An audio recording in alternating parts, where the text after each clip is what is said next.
Con el Tratado de Verdún del año 843, el imperio carolingio se fragmenta y el hijo de Carlomagno, Ludovico Pío, reparte el enorme territorio entre sus tres hijos.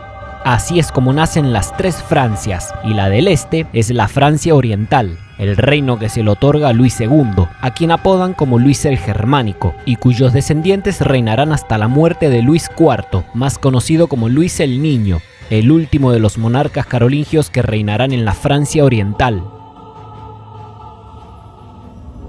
Al igual que las otras dos Francias, la Francia del Este está gobernada por el más puro feudalismo, lo que significa que no existe un poder centralizado ni un rey que destaque en influencia y poder sobre todos los demás nobles. En esta Francia germánica destacan cuatro grandes ducados: Sajonia en el norte, Franconia en la región central, Suabia en el suroeste y el más extenso de todos en el sureste, Baviera. Mientras que al sur de Sajonia, al norte de Baviera y al este de Franconia se encuentra el ducado de Turingia, un poco más pequeño que los demás pero igualmente importante. También hay que destacar los problemas fronterizos que tienen los germanos con todos los territorios que están en los alrededores de Germania, con quienes guerrean constantemente. Conflictos con pueblos considerados como extranjeros, ya sean bárbaros o romanizados, es decir, civilizados bajo los preceptos occidentales y cristianos. Más allá de las fronteras orientales están las tribus eslavas, más bárbaras que civilizadas. Más allá de las fronteras del norte y del noroeste, los normandos. Y más allá del sureste se encuentra la mayor amenaza contra la Francia oriental de este tiempo. Son los más grandes enemigos de los alemanes, los húngaros.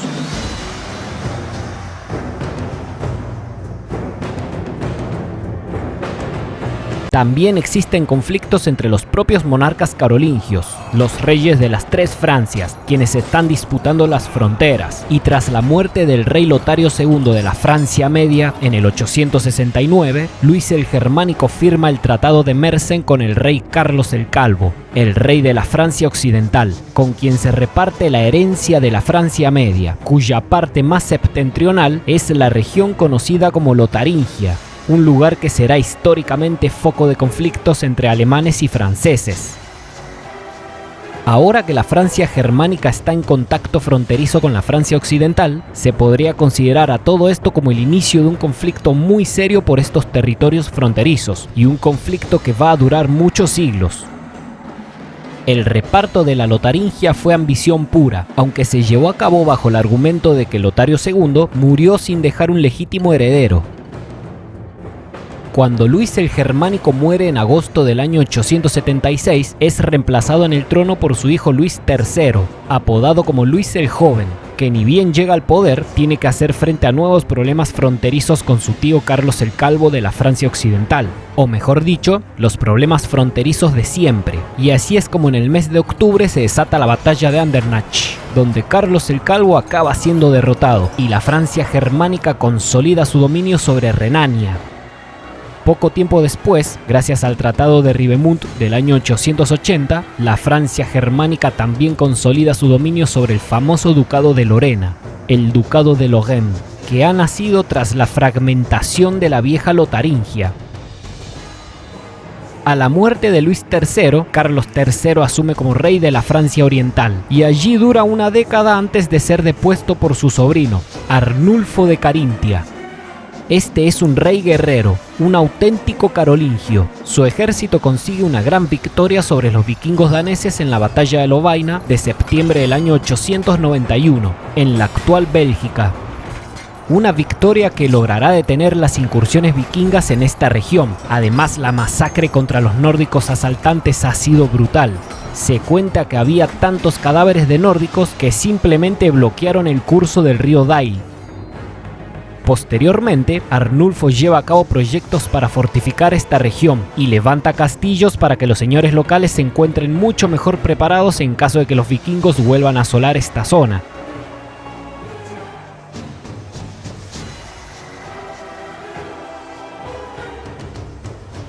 Arnulfo de Carintia tiene el sueño de revivir el viejo imperio de Carlomagno y quiere empezar por Italia, a la cual pretende invadir, conquistar y anexarla a su reino, pero su muerte justo antes de que termine el siglo IX hace que se venga todo abajo. Aún así, muchos de sus herederos y sucesores van a intentar revivir el viejo imperio de Carlomagno, que a su vez había servido para revivir la vieja civilización romana, el antiguo imperio romano. Pero esto va a ser extremadamente difícil porque ya no existen ni los romanos ni sus poderosos ejércitos. De hecho, no existe el ejército de la Francia Oriental o de la Francia Occidental. Estos solamente son conceptos geográficos y cada región de la Francia Oriental está gobernada por su señor feudal. Además empieza a surgir otra traba para el proyecto de la unificación de Germania, las invasiones extranjeras de los moravos y los magiares húngaros. Y estos últimos son los peores porque saquean y arrasan todo el territorio germánico por donde pasan.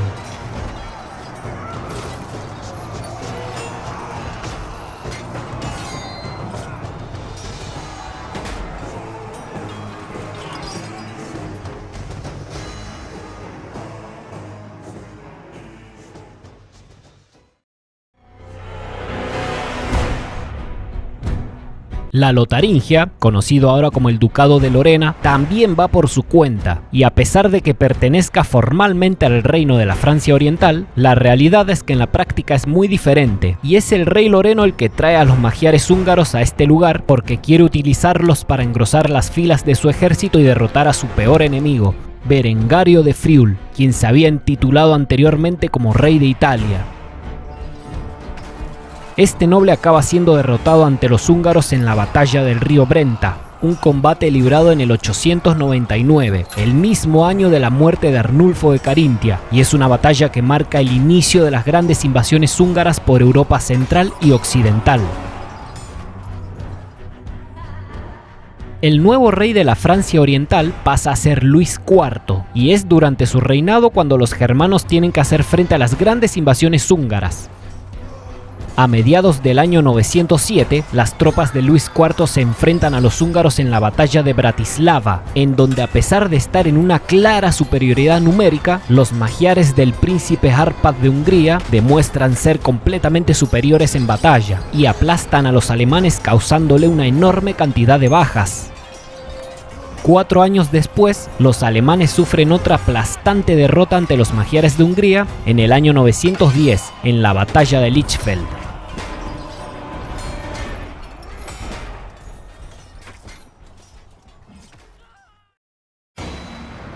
Cuando Luis IV muere en el año 911, lo hace sin haber dejado un heredero legítimo en el trono, lo que significa que en Germania se ha terminado la línea sucesoria de los carolingios. Así es como asciende al trono de la Francia Oriental Conrado, el duque de Franconia, quien es reconocido por la Iglesia Católica, pero su reinado no será nada fácil, ya que los germanos no solamente están teniendo graves problemas con los húngaros. En un comienzo, el rey no tiene el reconocimiento de los grandes ducados de Germania, Baviera, Sajonia, Turingia, Suabia y Lorena, a los cuales intentará someter sin éxito alguno. Con la caída de los carolingios en la Francia Oriental es cuando puede empezar a hablarse del reino de la Germania o el reino de los germánicos.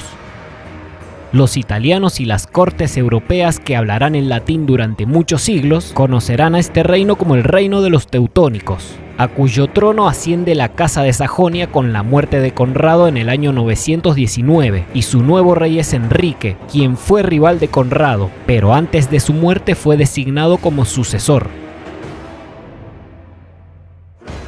Se considera a Enrique como el primer gobernante de una Germania relativamente unificada. Es una unificación conceptual de cultura, no es una unificación que se lleve a cabo en la práctica política.